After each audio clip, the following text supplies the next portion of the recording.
കാലടി പാലത്തിന്റെ അവിടുത്തെ ബ്ലോക്കാണ് ഈ കാണുന്നത്. അത്യാവശ്യം നല്ല ബ്ലോക്കാണ്. അപ്പം ഇതിൻ്റെ ഇടയിൽ വരുന്നുണ്ട് ആൾക്കാർ. എല്ലാവർക്കും ധൃതിയാണ്, എല്ലാവരും ഉണ്ടാകും.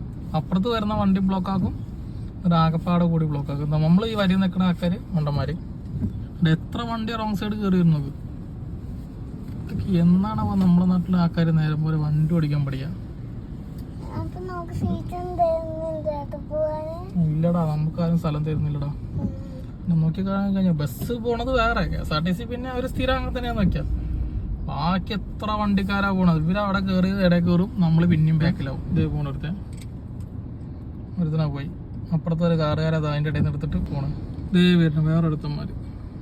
ബാക്കിൽ കാണിച്ചിട്ടുണ്ട്. ഇത് അതിൻ്റെ ഇടയിൽ ഒരു ബസ്സുണ്ട്, കാരൻ അതിൻ്റെ ഇടയിൽ കയറി പോയി. അത് നോക്കിക്കഴിഞ്ഞാൽ